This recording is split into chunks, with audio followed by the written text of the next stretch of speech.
You're in the ladies' room. Miss Ron, thank you. Thank you so much for coming on. I know you're very busy. I know you have a very busy schedule, but I just want to say take the time out to have a little conversation with you about your hair and how your hair got you in the hot seat. It's amazing. It's just so amazing that like your hair would get you in trouble. In Tennessee, and they both said, and they were both on air, and I thought it was one of these. It was going to be an encouraging, hey, congratulations on getting into weather school kind of thing for me. Because sidebar with that, I started going back into weather. I've always been into news my whole life, Okay, but okay, I okay. decided to go into weather, and about 10 years after leaving or after getting my degree. And they said, well, we want to encourage you, but we just want to let you know that realistically, there's a good chance you won't be hired because of your hair. And at first What? I was completely confused. I'm like, what are you talking about? And they said, well, What? it's business where, you need to have longer hair. These directors like their women to have longer hair. And I'm sitting here trying to hold back tears because it's like I could not win. I'm already a black woman doing weather. Mhm, Um, mhm. I now have to worry about trying to look a particular way that's not biologically comfortable, if you will. But I'm glad I didn't listen, to be honest. And I looked at wigs. I thought a wig might be an interesting change, but for me, I guess in a way I'm so self-conscious that I thought, what if I go to the supermarket and folks will say things like, you look just like the lady on TV, but she has longer hair. And then I have to say, hi, it is me. And it was just going to be a big thing. And I didn't want to go through all that. So I just decided to go out in the world with the hair on my head, which apparently was a little hard to do a lot of times. But I'll be honest with you, I didn't get a ton of pushback, at least not from white news directors, which I think a Mhm, lot of mhm. people would think would be the other way around. But Yeah, that's yeah, not the yeah. case. It was Actually, the other it's way more so around. black was most definitely the other way around. Oh, I was denied a job in Sacramento from a black news director once who told me that my hair was too aggressive for Sacramento. aggressive. He told me that my hair was too aggressive for Sacramento and that there's a chance the farmers there might not accept my forecasting because they would be too distracted by my hair. Oh, So whoa. if I ever write a book, that the title of my book is going to be "My Hair is Too Aggressive for Sacramento" and Other Tales. And Very, on the very second good. time, I was supposed to get a job in New York City, or a full-time job. I Mhm. had worked in New York. I was freelancing. And another black news director told me that she was told by her higher ups that they wanted to make me permanent, that I needed to grow my hair out. So I said, well, I've been meaning to grow my hair out anyway. My hair was closer to God. I had this little teeny on my afro. I was so proud of it. I'd grown it out long enough to push it back, put a band on it, puff it out. Mhm. That is not what they meant. And so ergo, I did not get the full-time job in New York City. However, they did hire a black woman with long hair down there, straight. Oh. So the message was very, very clear to me that my hair was going to be an issue. And then, the big hair raising story. I don't know if you want to ask me about that later or not, Yes, but I then the do. thing that, Yes, I definitely want to talk yeah, about that. I definitely want to talk about that. But to start this all off, Miss Rhonda, I want us to know what sparked your interest in broadcasting meteorology. Was it always a dream for you, or was it just something that kind of like fell in your lap and you was like, okay, I'll go through this door? Explain that to me. the answer again is yes. The answer is yes. It is both of those two things. My parents used to tell me that I was a little girl, for example, one time. They had big loos in Texas. I was born in Dallas, and Okay, they okay. were, for whatever reason, at Amarillo. I don't know why they were in Amarillo, but they were. And a tornado apparently had gone through recently, and there was still debris hanging through the trees. And they said they heard a tiny voice in the back seat saying, "Oh, mommy, daddy, tornado, tornado, tornado." I was pointing to the debris rather. And they Uh-huh. said, "Oh, maybe one day she'll be a weather girl." And here I am, a Yes, you meteorologist. are. Yes, you And are. going through, I did it. But the part where it fell into my lap was again, as I mentioned before, I used to live in Memphis. And Okay. um, I was behind the scenes and I would Mhm. send people out to do their stories. And I would also set up live shots for our meteorologists. I made sure that they were out doing live stories, that sort of thing. So Mhm. one Christmas, we went to see the low lights at Graceland get lit. Elvis Presley's house. And I Uh-huh. was Uh-huh. directing traffic. I was getting interviews for a live shot because I was on the other side. So I wanted to see how the live shot got done after I left it. So I was allowed out of it's a field trip for me. came back with the meteorologist, rode back with him to the station, and he says, Rhonda, why aren't you a meteorologist? And I said, oh my God, it's only my lifelong dream, but I got sidetracked doing what or doing news instead of weather. And so he's like, I'm going to help you get your degree. I'm like, no way. No, I've already been out for 10 years. He's like, no, no, no. You have a great personality. It's very clear. You love weather. You need to be a meteorologist. I poo pooed it. Next thing I know, he's like, so have you applied? And he said, I'm going to help you apply. He did it. He followed through with helping me. Yes, yes. And next thing I know, I finished up the weather curriculum at Mississippi State University, and I've been on TV now doing weather for, oh my gosh, I guess about 13 or 14 years now. So I owe That's my awesome. career to Elvis Presley of all people. So that's how I ended up in weather. Okay, so how long is the curriculum for like weather? How long does it take to go through school? Well, you can get a 4-year degree just like you'd get Okay, anywhere else, any okay. other degree. But I went back, so I already had some credits in the pot, so to speak. So Mhm. I went it for another 3 years. And nowadays, and this was now, gosh, what was that? I guess I finished up in '09.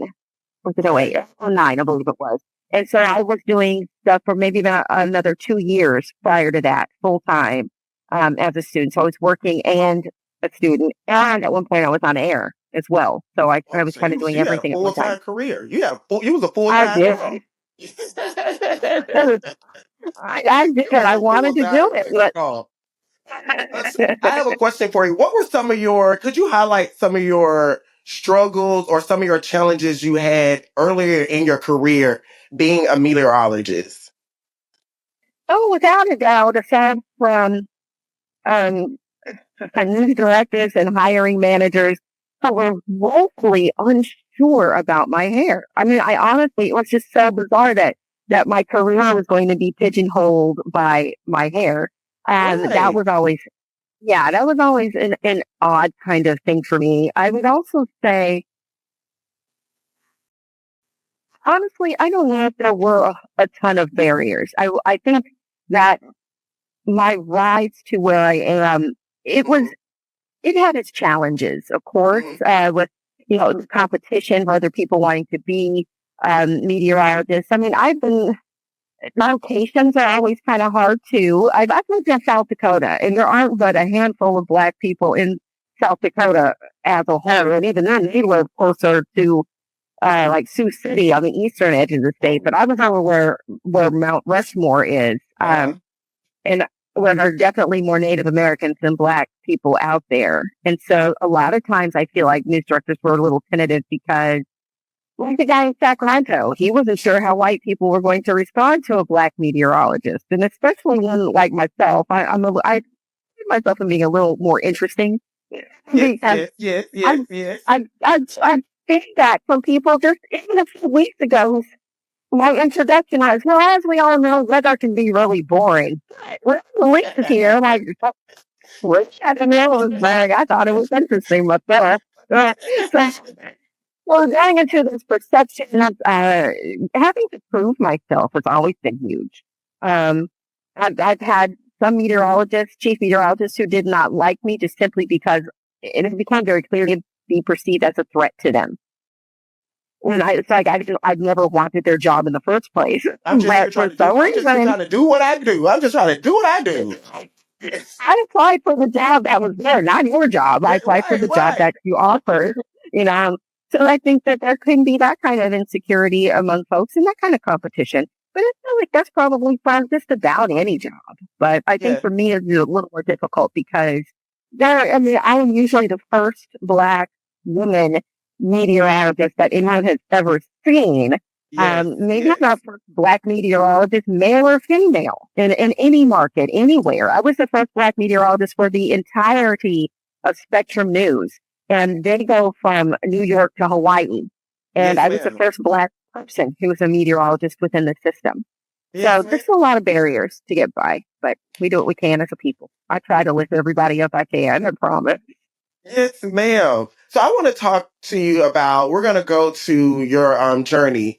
You're in Shreveport, Louisiana. You get a job at the news station. When you got your role, when you got your job at the news station, take me back to what was your vision for it? What did you see yourself doing there? And did you have a feeling of I had made it when you got your job there? Take me back there. Well, the vision for me was I really liked Louisiana. I'd worked there Okay. prior in Monroe on the other Mhm. side in the Arkla Miss, but this time I was on the Arkla Tech, just right across I-20. And my expectations for the job were just to do it and go home. I don't have an expectation. I wasn't trying to be chief over there. I just really wanted to just bring on my style of forecasting and Mhm. maybe even set up camp there forever. I really honestly thought I would retire in Shreveport, Louisiana. Okay. So my journey was pretty easy. I liked what I did. The weather was fine there. The people were very genuine. I Mhm. never thought in a million years there would be any history made, not by me, in Shreveport. Beautiful place. So in that moment, when you were working there, it was almost like it was a place where you felt comfortable that you was like, okay, I could see myself living here and retiring here. So before this, before we talk about your hair in the hot seat, there were never no drama. We would say drama or like the new people like to say weird energy going on with you, anything like that. There was nothing going on. Not me personally, Mhm. weird energy wise. I think that because the area is what the area is, there was Okay. always, I'll be honest with you, during my interview for that job, I was told that there's a white station in town and there's a black station in town, and I was being considered for what is known as the white station. I had never Okay. been told that on plenty Okay. of occasions in the business, but apparently there were the segregated news. Conversations. And it's just, yeah, that's what I guess is my first red flag. But I didn't think anything of it. I realized, it's The the South, area. and Yeah. yeah, when you really think about it, we're not that far removed from slavery. I Yes. really aren't. My other degree in college, also with American ethnic studies, actually to my other major, I was very, very into that throughout my whole Mhm. life. I've been the only black kid in an entire school district. I always say that my brother and I were actually I was half of the black population. One was the other half of the entire school district when we lived in Oh, Kansas. So that sort of feeling, I feel like I do have a sixth sense about, that doesn't sound right, but we're going to keep yes, going ma'am. until we have Yes, more proof ma'am.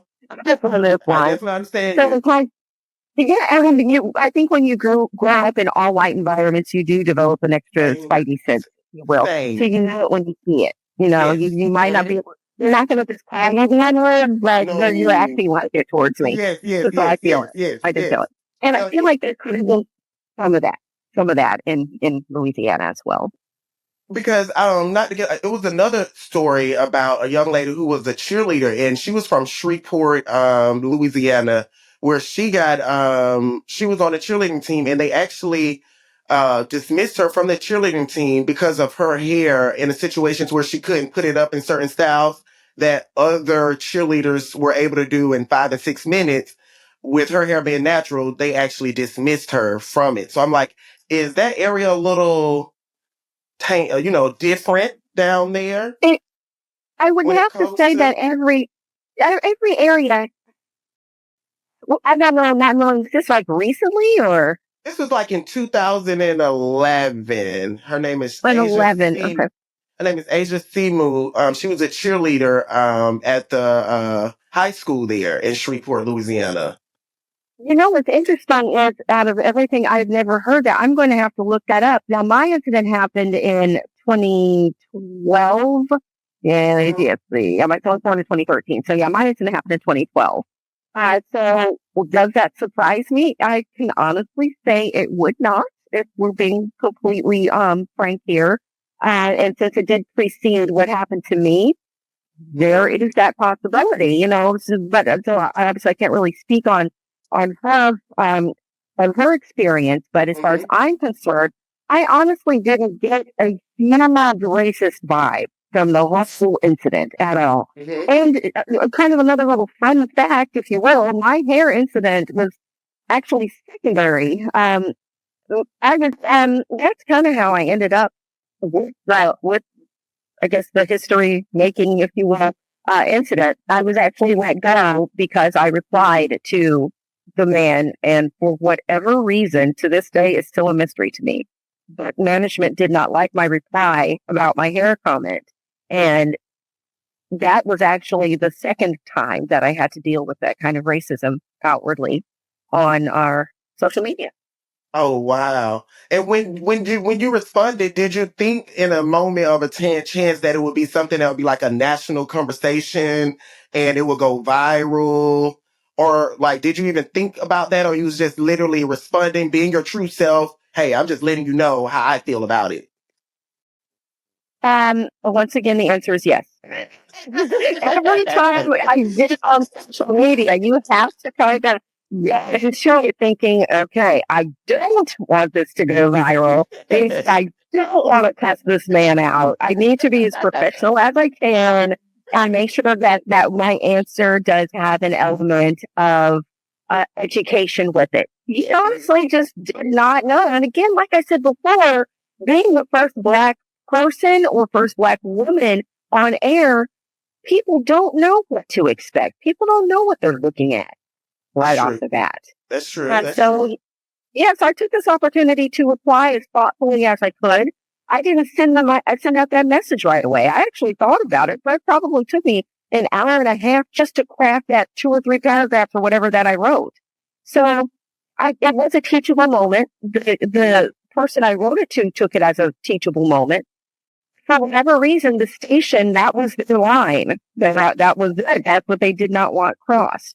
Um, and honestly, I remember when I was getting fired, there was another gentleman at our station who was the victim, and I will say the victim of a lot of, I guess, what we would call homophobic responses or remarks to him on his Facebook. I mean, all kinds of just unsavory jokes, we'll put it.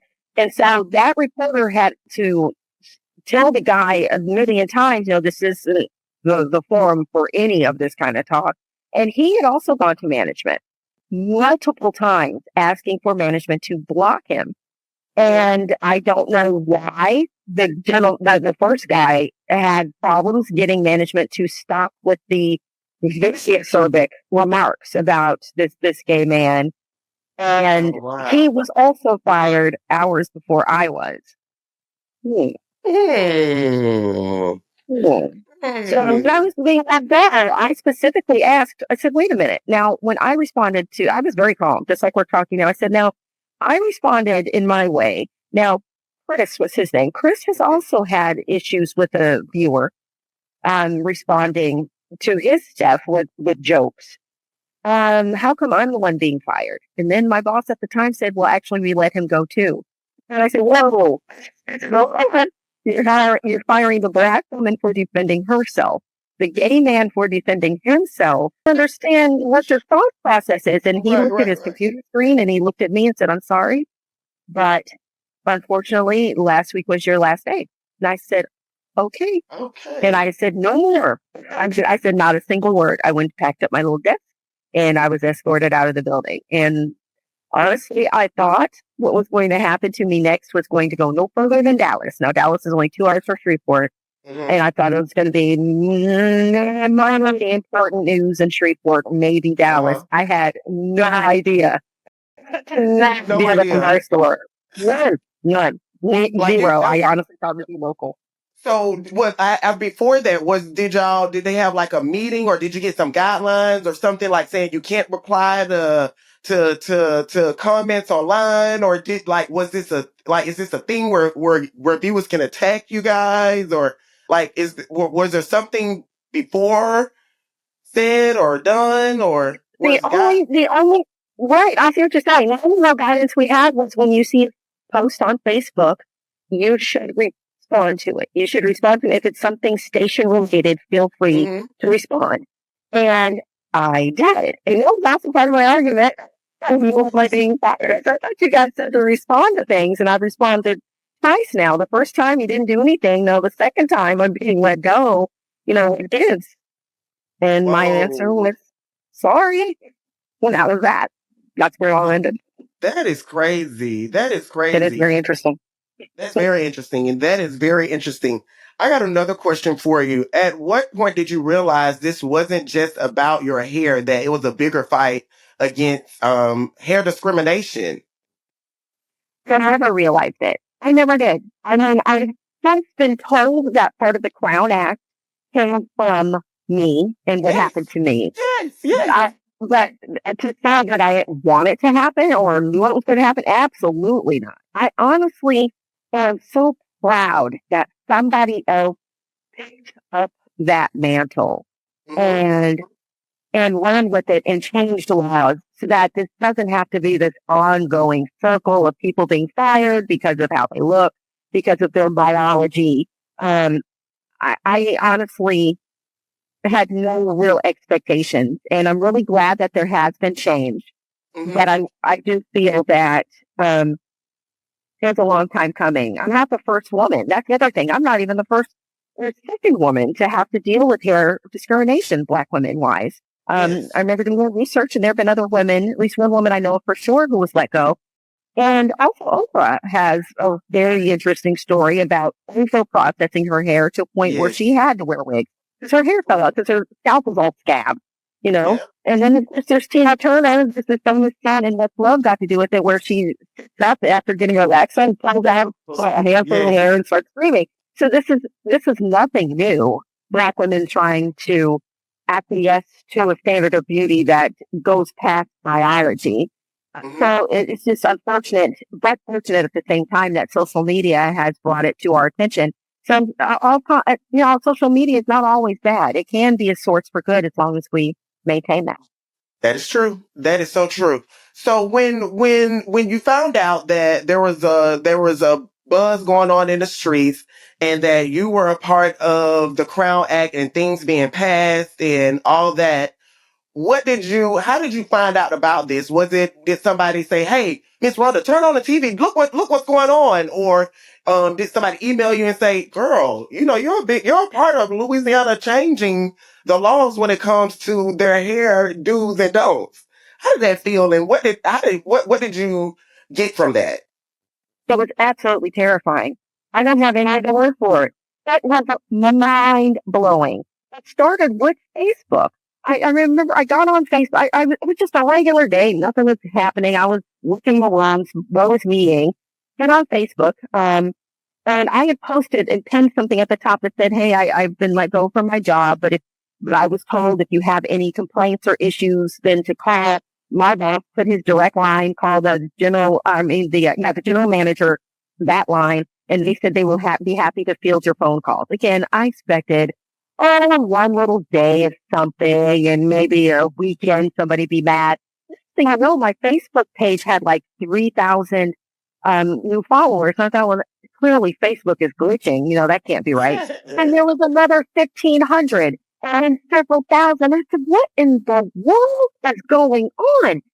And again, let it go. Then my mom calls me and says, "Rhonda, uh, CNN just called here. They're looking for you." I'm like, What? CNN? No way. God. CNN. I said, she's like, "No, I was the producer." And she gave me the lady's name and number, and I called, and I thought this has got to be a prank. Well, first I Googled her to see if she was a producer. It turns out she was. I'm like, no way. Then the Washington Post called, and I thought, No, no. these viewers are real. Are these new Facebook followers are real? And then I start, my friends at the station were like, "The phone won't stop ringing. They broke out the phone system here." And then I looked on their Facebook page, the station's Facebook page. Uh-huh. Every single comment said, "We are in support of Rhonda Lee. You should not have fired her." And of course, now I'm like crying because all of this was happening within a matter of hours. And I'm Oh, thinking, no. everybody find out what is going on. Come to Uh-huh. find out, God bless this man named Richard Prince, who's still around. He's a long law school journalist who had a blog of some kind that he put out Hmm. on Facebook, put out my information about what was happening to me with my hair, and folks from all walks of life from literally every continent except Antarctica. And that might not even be true. I think there might have been somebody from a scientist with other from Antarctica. Every continent checked in with support.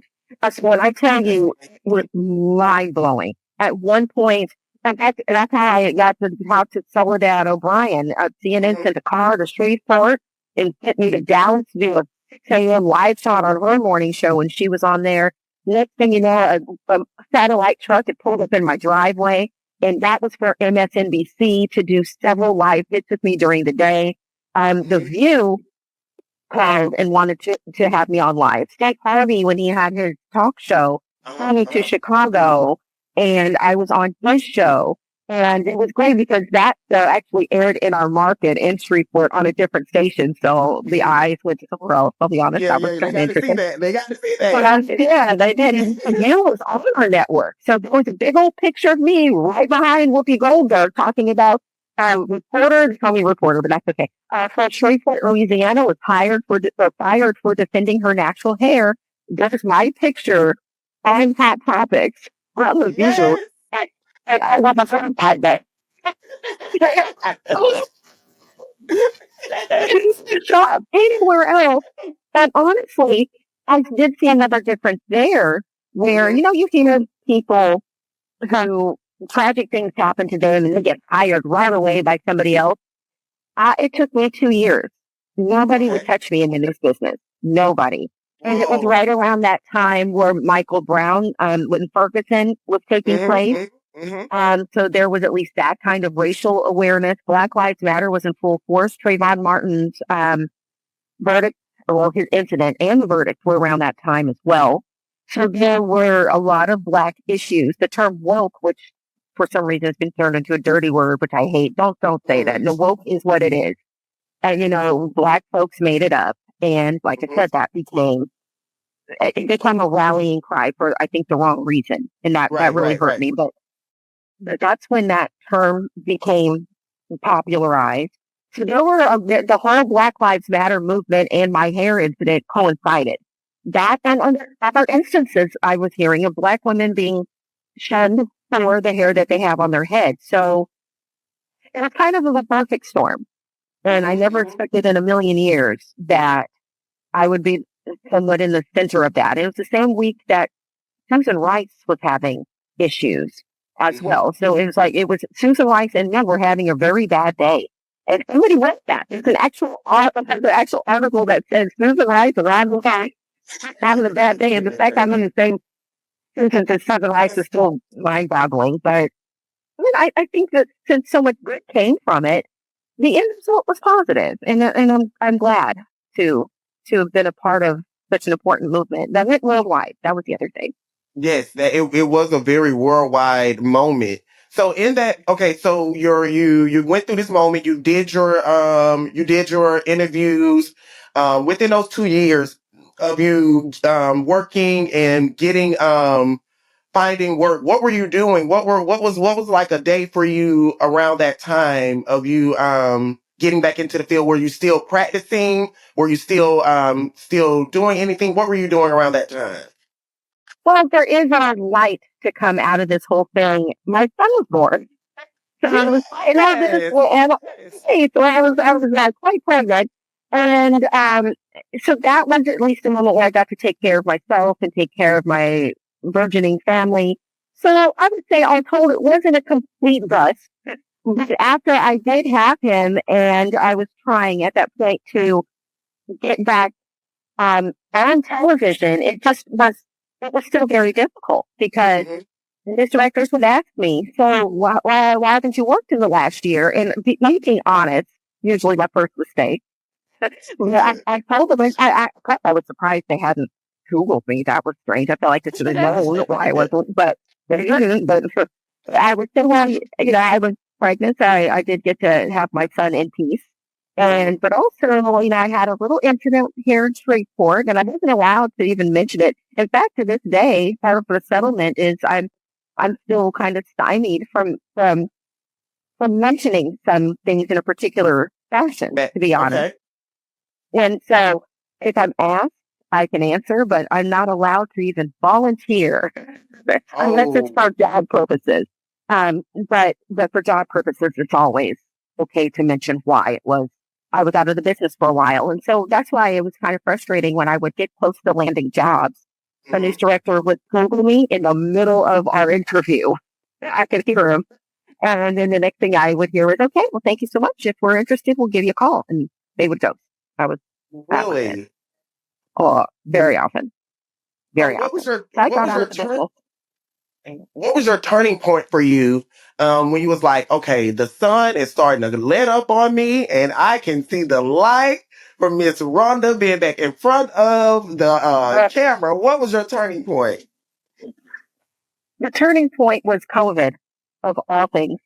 Of all things, again, I had pretty much got out of business. I said, "There's no way I want to keep doing this. Every time I turn around, I'm being let go for some arbitrary reason, or I'm just not in the mood to deal with it. I need a steady income." So Mhm. during COVID, I was working a job I admit I absolutely hated. I hated it. So at least I was at home and could hate it. One day out of complete nowhere, I got Mhm. a message. And it was your text. No, it was an email. I got an email from a news director in South Dakota asking me if I was interested in getting back in the business. He saw my old reel from when I was in Seattle working on air, and he thought I'd be a great match for South Dakota. And he tried to sell me on all the beauty. He was like the Chamber of Commerce. It's beautiful out here. You get all the weather sometime on one day, and he was right about that. Um, but if you're interested, I'd love to consider you for a job. And I thought, who is this guy? Why is he? This is strange. And I kid you not, less than a week later, I also heard from another station out of nowhere. Now, mind you, these are jobs I was not applying for, in Charlotte and then a national outlet as well. And I thought, is this a joke? I haven't put out a single feeler, but yet I had these three opportunities. Actually, I had four. I forgot about the other one in Oklahoma.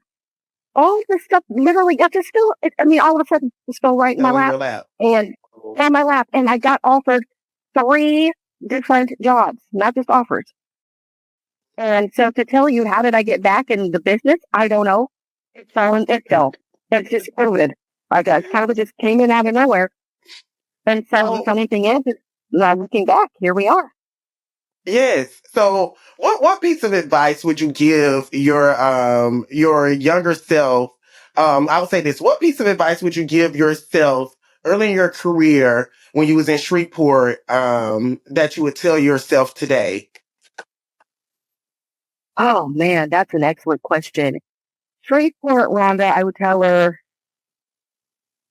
I would honestly tell my old self to take it slow. I was in such a rush to try to save my reputation.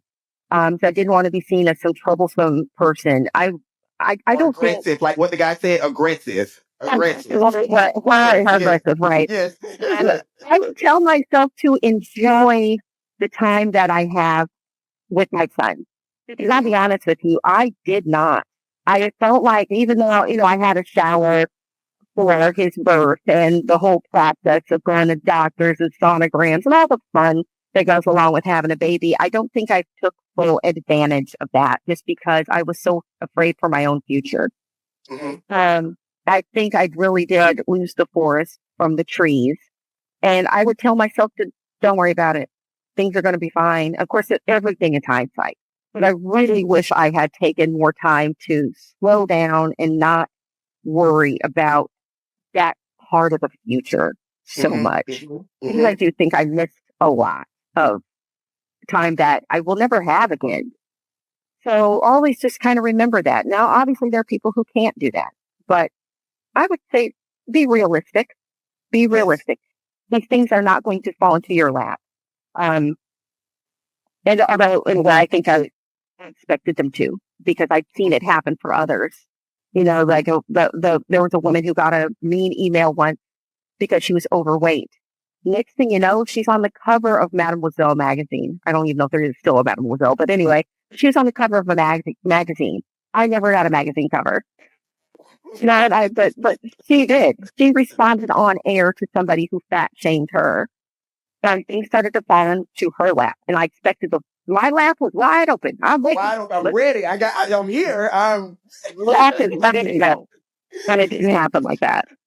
And I felt bad about it. I felt that I was the problem. And I would tell me, "You're not the problem. You're fine, girl. you Don't you are. worry about that. You're going to be just fine." So, what a question I have for you? What piece of advice would you give a woman who's in a professional field who's trying to live up to unrealistic beauty and standards? What piece of advice would you give them or feel when it comes to hair? I feel like my advice would be that the work has already been done for you. Amen. You should not be putting up with this. You should seek help immediately. And I know this is a climate now where DEI is the other dirty word, but it's not. It is not a dirty word. You are beautiful. I would tell that person, male, female, or otherwise, because black men have hair issues too. They Yes, most yes, certainly do. yes. There's Yes, the ma'am. discrimination. Yes, My son ma'am. has dread, Yes, and oh, yes, it is. I will never in a million years tell him to cut that stuff off. Because folks are, they'll tell you you're unprofessional. No, you are not unprofessional. You are beautiful, and you've done everything that you were supposed to do. That people have been put through the ringer so that you can be successful. Reach out to those people to get help. I am not so untouchable. You can't find me on Instagram. I know other women who have gone through this as well. So there are resources. Seek them out and do not give up. You are never, ever alone. You are surrounded by men and also surrounded by women who are here to protect you. So seek out those resources. Yes, ma'am, Miss Rhonda. I really, really love that. I really, really. My last question I have for you is something fun. We're going to end it on something fun. With us being in the ladies' room and talking about hair, I would love to know what is your go-to hair routine, and what is one of your favorite products that you just cannot live without, child? My favorite product I could not live without is, of all things, vegetable glycerin. I am an all I am an all natural woman from head to toe. I make my Yes. own. I call it hair goo. I don't have a Mhm. fancy name for it, but my go-to after I get done washing my hair, I melt down um, shea butter. I use the vegetable glycerin. This is all equal parts of like all of this stuff. Uh-huh, uh-huh. Let me see, olive oil and avocado oil for jojoba and the castor oil as well. I put all of that in a bottle, fill it like half of it with that stuff, and the rest of it is water. Heat that Mhm. up, spray it, and that is my 100% go-to 24/7. I don't have a lot of fancy stuff around. Even my face is just olive oil and avocado oil every night. Oh wow, that's Moisturize. amazing. Yes. Okay. That's Okay. And what do you call your hair shaker? What is it? What's the name of it? You said Hairdo, hairdo. Or hair. sometimes I call it my hairspray. It does not have a fancy name. It is not available in stores, honey. It is available in my kitchen table to yours if you want it. All I'll send right, you some. now we love that. We love the kitchen table to your. Miss Rhonda, I just want to tell you this has been amazing. This has been really, really fun talking to you about Good. your hair journey and how you helped shape and change the hair laws of Louisiana, the Crown Act, and all of your trailblazing and hair advocacy. I just want to say thank you. And also, I just want to say, with it being Women History Month, to being the first Black chief meteorologist in upstate New York, right? And you're in upstate New. Where are you And located at? upstate, well, every town north of New York City is considered upstate, north, south, east, and west. So I'm right Okay, on the okay, okay, Pennsylvania line right now. So, yeah. okay, okay. And I just want to say congratulations on being the first Black chief meteorologist, and also being a trailblazer and all you do for what you've done for the hair community Here in the ladies' room, we say thank you so much. Me and the roomies, we say thank you so much. This has been so fun, Miss Rhonda. But now it's time to close the doors of the ladies' room. Let That everybody perfectly say speech. amen. Thank you. And remember, guys out there, keep your hair healthy and your edges laid. Good night. Thank you, Miss